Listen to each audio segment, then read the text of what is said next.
Hey, what's up? This is Mikey for Electrek, and in this video I want to talk about some of the vehicles that we got to check out here at ComotionLA. ComotionLA is an event for all sorts of different people from the transportation sector. So you have lawmakers, you have lobbyists in some case, you have city planners, civic engineers, lots of people coming together. But my favorite part is some of the innovators, the prototypes, and some of the vendors who have products that are actually ready for market. So that's what we're going to spend our time in this video talking about, and let's go ahead and start off with a kick scooter that is actually ready for market right now. It's called the Unagi. So it's a kick scooter, not unlike a lot of them, but only in a couple of ways does it actually stand out. Number one is that it has two motors. So it's a motor in the front wheel and a motor in the back wheel that actually gives it a very peppy sort of performance for its ride. I say that because it's actually pretty lightweight. They've used an aluminum frame with magnesium and carbon fiber for other parts of the frame, not just the base, which is aluminum. It actually gives it a pretty lightweight feel when you pick it up, and then when you actually use it, it feels stronger than it kind of should be based on the performance. So it does have some really aggressive brakes, so it takes a little bit of training to kind of figure out. It's better to have brakes that are too strong instead of brakes that are too weak, let me tell you. So all in all, I think it's right, but this is actually one of the products that is ready for market today if you want to buy it. Most of the other ones on this list are going to be prototypes, or in some cases just a visual aid for something that's coming in the future. So anyways, check out that one. Let's go ahead and move on with some of the other fun stuff, and we'll talk about the next scooter up, which is called the Groove. So the Groove is a scooter that's actually more or less just a showcase for a broader technology from Clever Mobility. So what Clever Mobility has done is developed a GPS that can track one of these scooters, like their scooter called the Groove. It can track one within 3 feet. And that is pretty cool because a lot of GPS technology is based on GPS technology for cars, which travel much, much faster and they're a much larger vehicle. So they don't need to have that exact kind of precision. So with the technology from Clever Mobility, they really want to hinge upon this to offer this technology to other scooter companies, but more importantly, they want to do it to municipalities who are threatening, or in some cases actually have, banned scooters from riding all over the city. So some places are banning scooters just because they can't control the technology. People will get one of these scooters and then they'll ride it like crazy up on the sidewalk and everything else and not really follow the rules. You know, what you gonna do?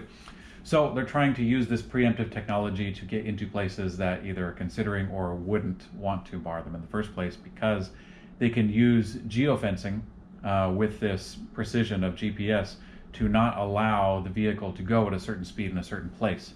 So for example, you go on the sidewalk and then suddenly your scooter doesn't work at all. Or if you get in the bike lane, then the scooter has broader speed applications. So that's kind of the mode that they're going for, and I think this is actually a pretty cool idea. I definitely want to see this go out further because the scooters are really great because it's really stretching the bounds of what I believe is going to be a lot of micro mobility options for people.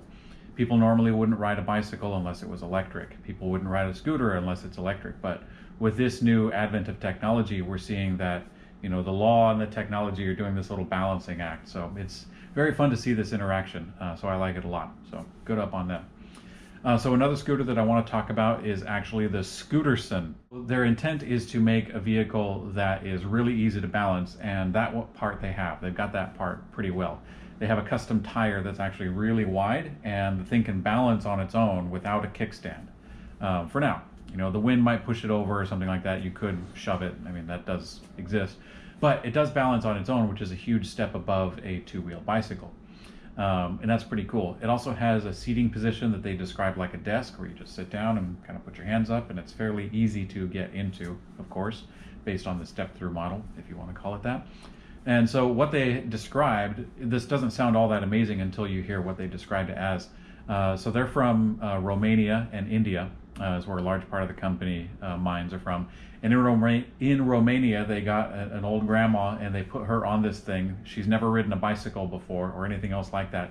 They put her on the thing and they had her go out into the great wide open. And they said that she did fine. And she came back with a big smile on her face and was so elated that this woman who, you know, never in the decades of her life had ever ridden something like that had actually got to go out. So it was pretty neat. You know, I thought that was a really heartwarming story. And you know, coming from an electric bike shop in years past, it has a special place in my heart for that.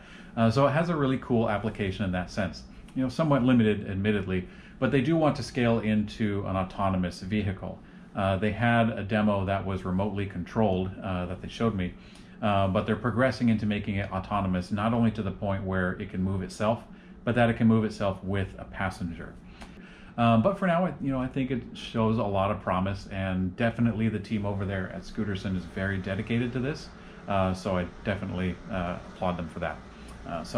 Another scooter that I want to talk about is more or less a scooter demo. The scooter itself is not really terribly important. It was from a company called Tortoise. So Tortoise, similar to Scooterson, is developing an autonomous scooter, but their intent is much different. They had a kick scooter that was there as a demo, and they had a bunch of sensors and electronics attached to the electric scooter so that it could be controlled remotely. It was actually being controlled remotely by a fella in Mexico City while we're here in LA, doing circles and spinning around a few times. And their goal is to make an autonomous scooter with the purpose of a business application, so that the scooter will return back to a station to be charged. And to me, I thought that was a very trivial kind of use for such a technology that I thought could do such great things. But then they reminded me, they said that one of the biggest costs for the rideshare company is to pay a person to drive around in a truck and charge up all of these scooters and try to get them all balanced and get them not only balanced electronically for charging, but also carry them to the right places where people would need to use them. With this, it very well could be autonomous. So yeah, that's pretty cool. All right, so let's go ahead and move on to one of my favorite categories, the bicycles. So there wasn't a ton of bikes here because I'm used to the big bike shows, but they had some pretty cool bike tech to show off. One of them was from a company called Cycloptic. Now Cycloptic didn't have a ride demo, they only had a prototype to show as just kind of a visual aid. So their technology that they're pursuing a worldwide patent for is a wheel that has no hub and no spokes. This technology is something they're pursuing a worldwide patent for. I actually have tried a bicycle that has something somewhat similar in design. And I have to kind of hinge on this because all they had was a visual aid. They had a bicycle that was kind of propped up, but they didn't even want you to touch it. So it's very much in the 3D printing prototyping phase. But their goal in this is to make a bicycle that can fold up very, very small, because you can collapse some of the pieces into what would have been occupied by the hub and the spokes. So that's what they want to do with it, but also they have a lot of other applications that they want to pursue, such as cars and also drones, which actually might be pretty darn cool. So stay tuned to Drone DJ if you want to check out some more about all the latest drone news, by the way. All right, so let's move on to Coaster Cycles. Coaster Cycles is making trikes. It's a small company that has 3 different chassis systems they build on to make a trike, either electric or non-electric as a bicycle, with the intent of carrying large cargo. We're talking large cargo. At one point I got to drive one, and I had 3 or 4 guys loaded up in the back, and they were up 3 feet off the air. So it did that, and I was steering around and doing small circles. It did it. It was very slow because I was nervous. It's not my bike, and those people aren't me, so I didn't want to throw them in danger. But it does work, I can tell you that. They have that big one that can carry a ton of stuff, and they also have a smaller chassis system that's more realistic. And for that, they want to put it into different applications for business primarily, where you can carry around like a drink serving cargo, or perhaps ice cream, or in one case a charging station, which was one of their most popular things at the show. Yeah, pretty fun stuff. There was another bicycle company or trike company that is using a German design, and they're bringing them here to the United States. The German company is called Ritel, and the American side is called Silver Eagle. This bike company has a pretty cool product in which it is a trike that the rider operates around. It's got a big windshield and all that fun stuff. But the cargo is really where the magic is, because that cargo bay can hold 400 pounds, which is pretty cool. It's kind of tall, but it can actually be easily removed by the rider. They jump off, they twist a crank, and that thing can either be raised to actually drive around, or it can be lowered and then pulled in to the delivery area. But it's pretty cool in another way because it can be adapted fairly easily. They had on demo, they had a cargo thing that actually had a TV screen on the side, so it could actually be used as an advertisement. Also, one of the main applications is for like UPS, or you can even actually carry a pallet. There is an adapter. They didn't see one there, so I'm not sure how it would handle on the width, but there is an adapter to carry a pallet which is pretty darn cool. So that'd be pretty nice. I think that would have a lot of application in some tight spots. So yeah, good for them. So there was this thing called the Gita that is pretty neat when you think about the tech.